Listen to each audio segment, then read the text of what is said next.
Assalamualaikum warahmatullahi wabarakatuh. Waalaikumsalam warahmatullahi wabarakatuh. Alhamdulillah, alhamdulillahilladzi arsala rasulahu bil huda wa dinil haqqi liyuzhirahu 'alad dini kullih walau karihal kafirun walau karihal musyrikun.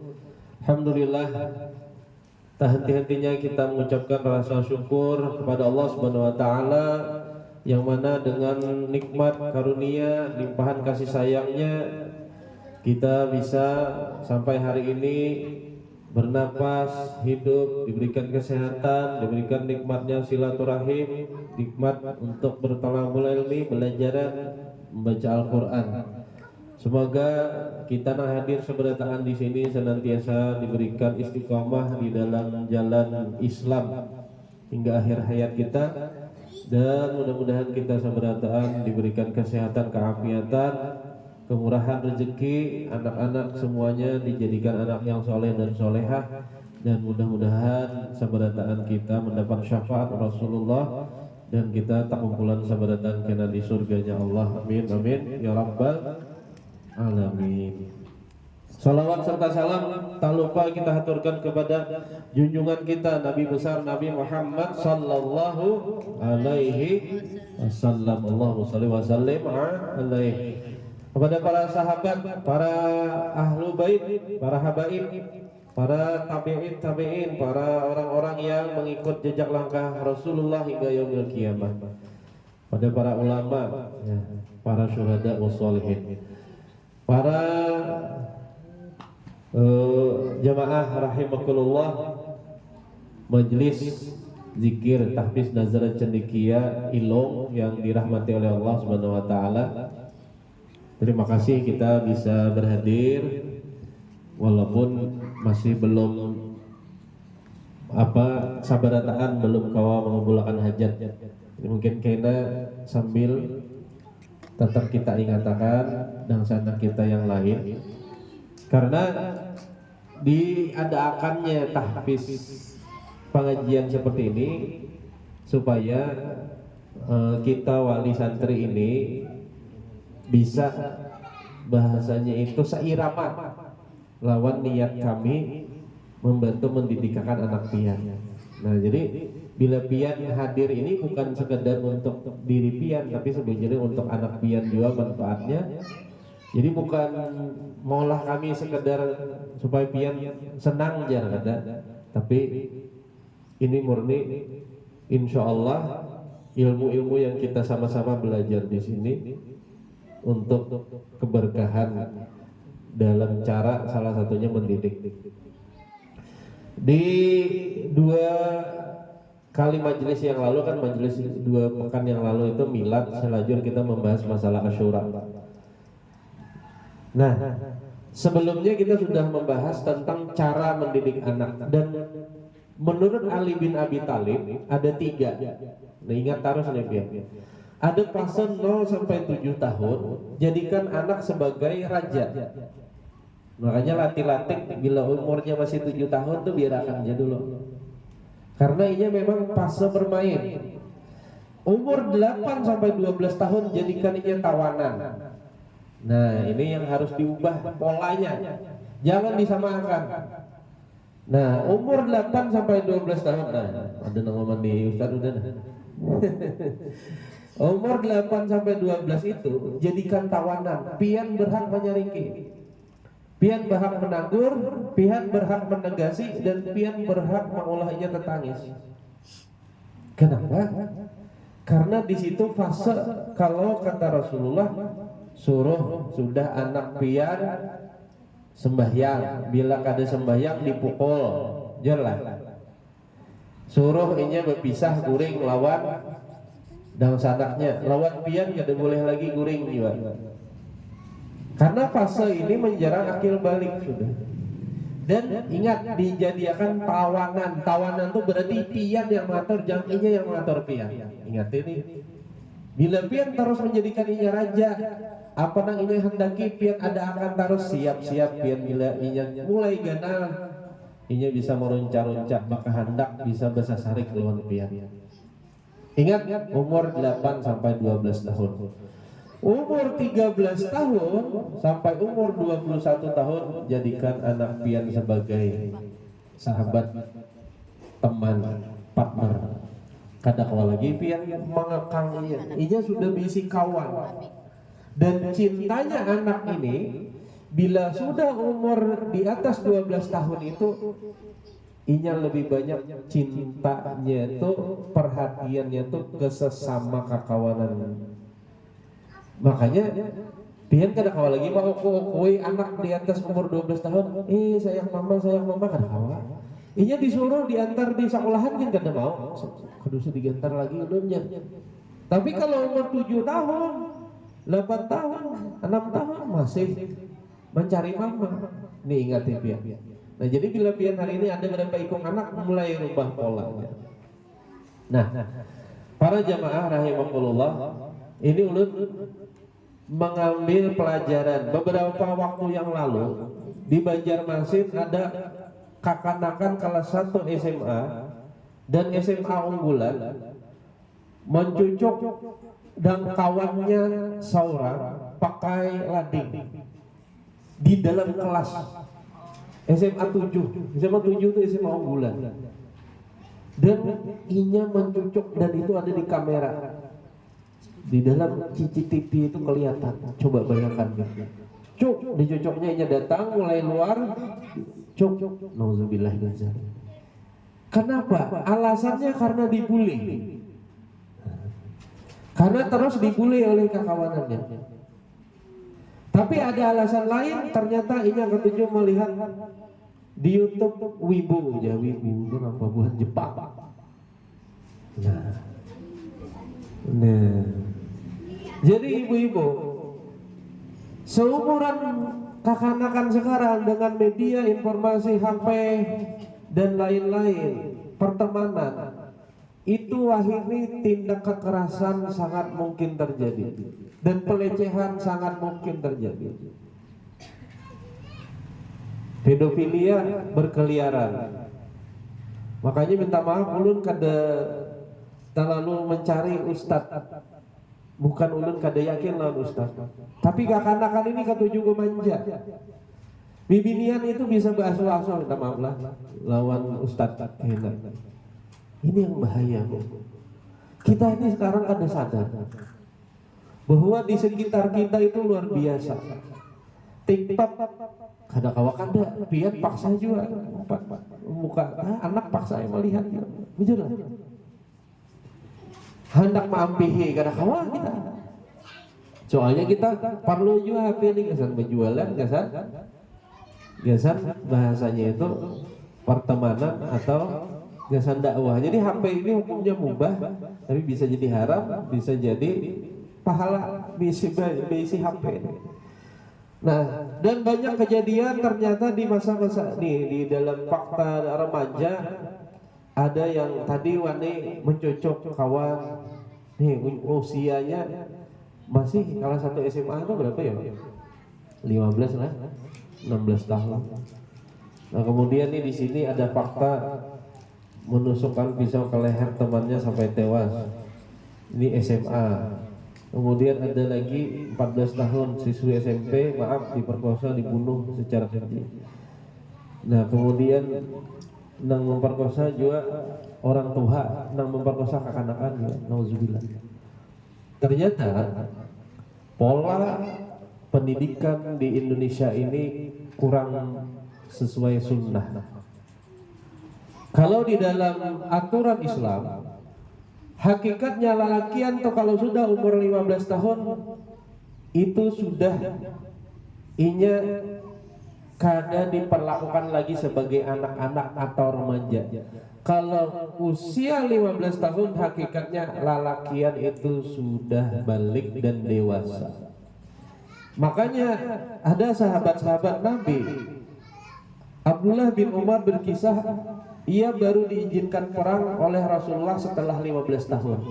Nah, ibadah kita 15 tahun belum bisa apa-apa, masih menghafali rumus, belajar ini itu.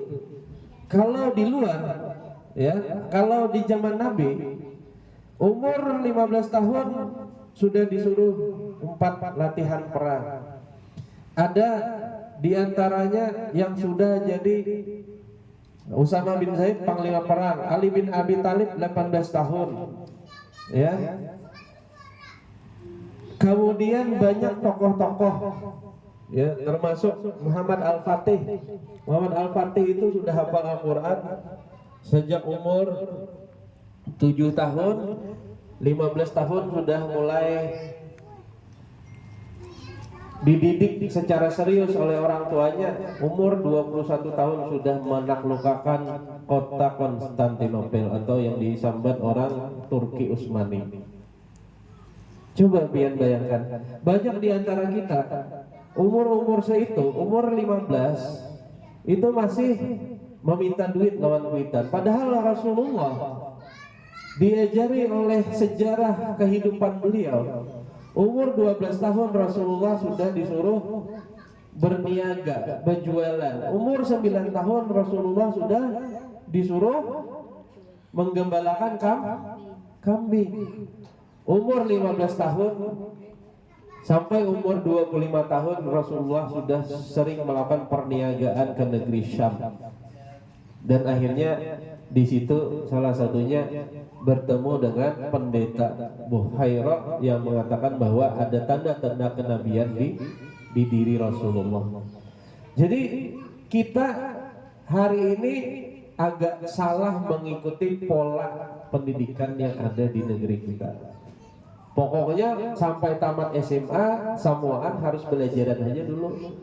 Bila ada anak yang belajar berjualan di sekolahan dianggap, minta maaf, bubuhan pian ajar, jadi pedagang jar, jadi anu jar, akhirnya ya sumpan pedagangan. Napa tuh jar? Anu sambil bercari jar, dianggap kalau kakan-kakan itu sambil menawarkan barang di sekolahan lawan kawannya dianggap mengeksploitasi anak. Padahal salah. Padahal justru dengan melatih anak belajar bertransaksi secara otomatis ini terbiasa wani, terbiasa kada supan. Kenapa saat ini orang banyak orang tuanya berharap anaknya jadi pegawai atau karyawan karena anaknya supan berjualan. Jujur lah. Tuh ini makanya dia supannya dilihat kawan. Ulun alhamdulillah mulai bahari abah ulun katuju memberi supan anak pang bahari kan tahun mungkin orang karau. Abah ulun tuh bisa pindah motor sapi dan motor buruk butut. Jadi bilanya di malumber maladum tuh kinarkotnya dor aja. Jadi bilanya masuk lewat ini kami kan di jalan raya karena kan ada surat sapi motor abah tuh dulu. Jadi kami bila imbah kakabun hari Ahad bila libur ulun begabun pisang. Membawa pisang atau hambawang atau rambutan mulai karau daerah Malio tuh bawa ke Bedabai. Bila hari Sanayan diampar di muka sekolahan. Ulun disuruh membawa hambawang oleh mama ulun. Mama ulun walaupun guru tapi melatih ulun supaya wani kadesupan berjualan buah. Ulun berjualan buah di muka sekolahan beampar hambawang di muka rumah 3 biji. Adakah wahai ini orang tua nangka itu mendidik anak? Jarang. Apalagi rumahnya mewah, berisupan nak kayak dagangan. Nauzubillah. Maksudnya itu harus kita perbaiki bahwa 9, 10 dari kunci rezeki adalah berniaga, berdagang. Kita karena sudah terpola pikir oleh orang tuanya, pokoknya kayak pintar-pintar kayaknya jadi karyawan, jadi guru, jadi PNS, jadi ini. Tapi ternyata kan 100.000 orang mendaftar paling 1.000 yang diterima ibaratnya. Susah karena persaingan luar biasa. Nah jadi ingat, jangan sampai kita punya anak inya mananai tarus latih inya beri syarat. Mama mau memberi pian duit tapi syaratnya hafal dulu misalnya. Ada syarat. Wah ini kalau punya umur 8 tahun. Mama konai memberi pian duit tapi bantuin mama dulu. Jangan model gratisan. Apa hendak inggih, apa hendak inggih, kan ada syarat. Nah, berinya syarat apalagi kalau sudah umur di atas 8 tahun. Nah, jadi ingat banyak sahabat-sahabat Nabi yang sangat muda yang pada saat belianya sudah pintar, ahli. Dan ingat pian, ternyata otak kita itu umur 21 tahun itu sudah bilang lapah, sudah mapal. Nah, kayak umuran kita nang Tuhan ibu-ibu, bapak-bapak. Kira-kira bilang akan menghafali surah Al-Insyiqaq misalnya, inya kawah hafal seminggu, kita ini bisa setengah tahun hanya hafal. Kenapa? Karena belajar di usia tua itu bagai melukis di atas air. Hari ini ingat, esok kada ingat pula, esok kada ingat pula. Karena kayak melukis di atas air. Nah, maka dari itu pian harus ngejar inya di usia belia muda ini. Kemudian Bapak Ibu para jamaah, orang banyak yang berkaca ujar di Jepangnya, ya. Bila kita ketinggalan barang di tempat umum, hampir bisa dipastikan akan kembali ke diri kita. Kalau di Cina, masyarakat ditanamkan disiplin yang sangat tinggi sampai sampah itu kada kayak berhamburan, kada kayak wadah kita. Ingat, Jepang dan Cina itu ateis dan komunis. Mereka saja bisa disiplin seperti itu. Pastinya Islam jauh bisa lebih hebat daripada itu. Karena itu kata Nabi adalah hikmah yang diambil oleh orang non-muslim. Jadi sebetulnya kebersihan, disiplin, tertib, ketujuh membaca itu sebenarnya adalah kelakuan orang muslim yang seharusnya dilakukan oleh orang muslim, tapi itu digawe oleh orang non-muslim. Nah, sehingga di kita ini bahasanya kehilangan hikmah itu. Padahal ada fakta yang berbeda. Biar melihat Jepang di situ bila ada lampu merah walaupun tengah malam, kita melihat rencak ada kalau klip-klip di Jepang, biar lampu merah tengah malam tetap memandang. Ya Allah, bila ada orang hendak menyeberang, semuanya memandang. Adab yang seperti ini adalah sebenarnya adab Islam. Tapi orang-orang Islam yang banyak di antara kita ini tidak memakai itu. Tapi ada fakta yang berbeda. Ternyata di Jepang itu, Korea, Jepang yang jadi kiblatnya anak muda sekarang, itu kalau di Korea itu sehari itu bisa sampai antara 10 sampai 50 orang bunuh diri. Jadi jangan dikira nang disiplin tadi. Di Jepang sampai-sampai wah ini maaf, sampai-sampai orang disuruh siapa yang hakun berisi anak akan digaji. Karena di Jepang saking kadang maunya orang kawin, maksudnya itu berisi anak, tapi di situ bebas. Jadi pasangan pacar berpacaran ya kayak gini. Tapi nya kadang komitmen anak berisi anak. Makanya Jepang tuh sampai-sampai dipadahkan akan mengalami loss generasi. Kadang-kadang hakunnya berisi anak. Nah, jadi disiplinnya yang dibangga-banggakan mereka tadi ternyata karena kada agama ateis tadi, karena kada Tuhan, akhirnya apa? Di sisi yang lain inya rancak bunuh diri. Walaupun inya banyak bisi duit, tapi inya bunuh diri. Sedikit kecewa bunuh diri. Sampai ada di sana semacam lembaga yang menyiapkan siapa yang hendak bunuh diri daftar aja. Sampai itu. Jadi bahasanya itu saking legalnya sudah jadi kebiasaan bunuh diri. Nah jadi sesakit-sakit kita nih kada tapi berasi rumah leh Habis itu kada tapi tertib di jalan. Nih mama mah kadang rehting ke kiri belok ke kanan ya lah. Nah, ada sambil mahayal.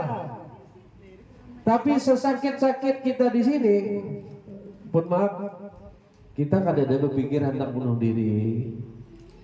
Yang lelah, karena kita punya agama ad-dinul Islam. Tapi kalau memang sudah sadar seperti ini, berarti ya sudah, nang kurang-kurangnya kita perbaiki. Artinya mulai wah ini yang kada atur hidup pian atur wah ini. Bangun jangan sata tayuhnya. Ulun bae aja Ustaz bila tak bangun jam 5:30 ya 5:30, bila ya jam 6 ya jam 6. Nah berarti itu hidup kada teratur. Mulai wah ini atur picik jam waker atau jam di HP nyaringi tak sekali 3 handphone tantang nah jauhi mandak. Nah jam 4:30 bangun. Jadi apa? 4:30 kita komitmen bangun langsung mandi dia. Karena ulun sudah melihat abah ulun panjang umur, salah satu resepnya adalah bangun guring langsung mandi. Tapi mandi jangan kepala langsung. Bangun guring, mandi awak dulu sekitar 2 menit, hanyar kepala. Jangan kepala, bisa stroke dia. Bahaya karena panas nih. Naik dulu sampai ke kepala.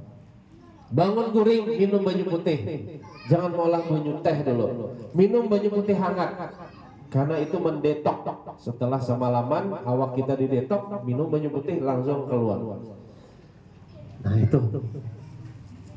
Nah jadi pola hidup kesehatan yang sudah diambil oleh orang barat ini ayo kita pakai. Nah sekarang di dalam sejarah Nabi ternyata Nabi itu kada melajari ilmu terlebih dahulu, tapi Nabi ternyata liutammima makarimal akhlak. Aku diutus kepada umat untuk menyempurnakan akhlak di wadah kita nih, yaitu adab. Adab inilah yang hari ini sangat kurang di wadah anak-anak kita. Bujurlah biar bahari bila lewat orang Kuitan betunduk, wah ini kalingusan saja ini.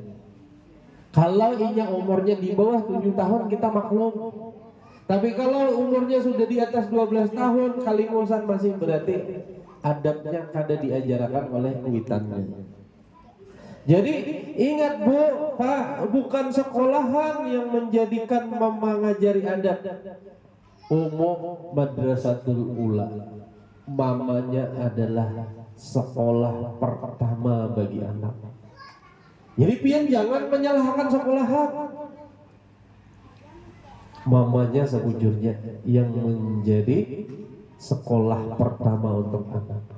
Jadi bila mamanya ini galau, anaknya tergalau ya pian. Kalau mamanya ketujuh ya dangdut, anaknya siap-siap jadi pedangdut. Kalau mamanya ketujuh bersalawatan, insya Allah anak pian ketujuh bersalawatan. Jadi Bu, pian ini penentu. Tapi Pak abahnya bujur. Tapi bujur abah itu lebih ke arah mengajari untuk inya hidup. Tapi kalau mengajari inya untuk bagaimana beradab, itu lebih cenderung di wadah mamanya. Maksudnya abahnya tuh belajar hidup kayak apa? Kalau inya keluar, nah, belajar bakabun, nah itu lawan abahnya. Olahraga di luar, nah itu lawan abahnya. Atau inya silaturahim, nah itu lawan abahnya. Tapi kalau urusan di rumah, itu banyak lawan mamanya. Sambil diajak bapandir. Nah ingati tadi, bila anak umurnya di bawah 7 tahun, jadikan raja. Berikan inya keleluasaan untuk mencobai hal yang baik-baik. Jangan saraba ditangguri. Bila anak lagi halus, misalnya di halaman inya bermainan, selama itu kada membahayakan dirinya, biarkan. Ini jangan panas awak latat nak kayak payuh aja inya kayak namilnya sugih, biar latat kayak burit rinjing. Ini kita anak berpanas ditangati, akhirnya inya ke rumah main HP. Padahal bagusnya inya latih saraf motoriknya di luar. Yang penting positif. Pian harus tetap perhatikan anak pian itu berkawanan lawan siapa. Kawannya itu baik ada. Nah minta maaf, nya bakawanan binian kemana ya? Jua, misalnya kawanannya lawan binian. Napa? Apakah ada yang membawa HP? Kawanan biniannya? Nah, bilanya tahu gure. Nah, makanya bagusnya tadi kakanakan antar aja kata face. Di sini kami pang nang pusang kayak tempat bermain, naik ke sana kemari ya ada kawai jalan pahala bubuhannya dapat ya kalau lah. Nah, tapi masuk mulut pian di rumah. Kalau inya sudah umur di atas 8 tahun jadikan tawanan tadi. Banyakin nasihati.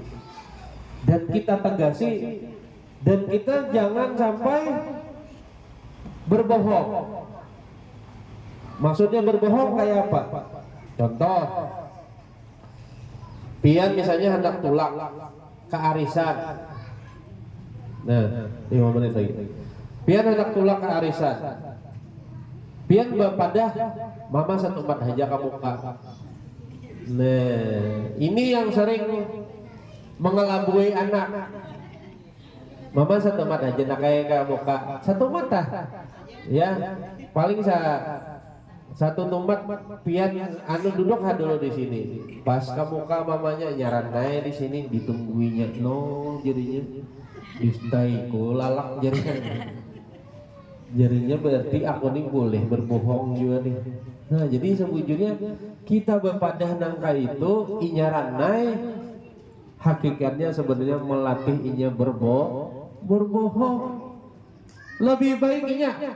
Nah pian nakai kada kau umpat kehandilan. Pian lebih baik istirahat nih lawan kakak di rumah. Mama sekitar 2 jam lah di handilan toh lawan bakunjang dahan karena arisan mama. Tapi jangan kalau kita nambahin kayak namun mama arisan tukarakan ini sekali aja kan ditukarakan berdusta pula. Han kita ini banyak benar bang berdusta aja. Makanya anak ada percaya lagi lawan kita karena rancak didustai akhirnya anaknya bisa mendustai kita. Biar di nyawa nangis gue kata bapak menangis kada masalah, tapi ia tahu bahwa tang kita tegasi pian pokoknya tinggal abah anak tulak dulu menangis kada masalah. Tapi kan hari-hari juga kayak itu insya Allah nya kayaknya sadar oh iya lah abahku sibuk, abahku ini, mamaku sibuk, mamaku ini. Jadi ingat anak kita ini adalah generasi penerus. Dan jangan sampai pian kaina pada saat hari ini seakan-akan nyaman mendidik anak dengan cara setetayungnya aja biar hanya bakawanan situ. Kada pernah pian perhatikan biar hanya menonton apakah situ. Kada pernah pian awasi siap-siap pian. Bila ia ganal, maaf pastinya salah bakawan. Takawan lawan yang katuju narkoba, kadakah pian anak pian bisa baju jual karena ia sakau. Kadakah pian gara-gara ia bisa judi bola atau judi nang pokor di dalam HP itu. Kadakah pian sarabaan barang di rumah dijualinya dan itu banyak di sekitar ulut. Gara-gara kuitannya menganggap enteng mendidik anak. Hati pian. Pian yang ngarannya maaf narkoba ini diumpaninya, maka hati-hatilah dalam mencari pergaulan untuk anak kita. Baiklah, ulun masih harus terus membahas ini mungkin 2 kali pertemuan lagi tentang pentingnya mengajarkan adab kepada anak sehingga kita benar-benar mencetak generasi anak cucu keturunan kita itu adalah generasi yang dikatakan oleh Allah di dalam surah Al-Quran yang berbunyi ya ayyuhalladzina amanu qu anfusakum wa ahlikum nara. Wahai orang-orang yang beriman, jagalah dirimu dan keluargamu dari siksa api neraka. Dan bisa jadi walaupun kita hari ini menjadi jaminan ahli surga, tapi karena anak kita didik dengan baik, bisa jadi anak kita jadi fitnah yang membuat kita ditariknya jadi penghuni neraka, singgah di neraka gara-gara anak kita. Jadi tolong anak yang menjadi buah hati kita ini jangan hanya sebagai main-main, maaf bikin anak kok main-main ya kan bahasanya kayak itu, tapi kita harus belajar bujur-bujur bagaimana mendidik, mencetak anak-anak kita menjadi generasi Islami yang benar-benar menjadi anak yang soleh dan solehah. Itu saja mungkin dari ulun. Semoga bermanfaat. Minta maaf kalau ada yang kurang berkenan. Kita akhiri dengan doa kafaraah majlis. Subhanakallahumma wa bihamdika asyhadu an la ilaha illa anta astaghfiruka wa atubu ilaik. Billahi taufiq wal hidayah. Wassalamualaikum warahmatullahi wabarakatuh.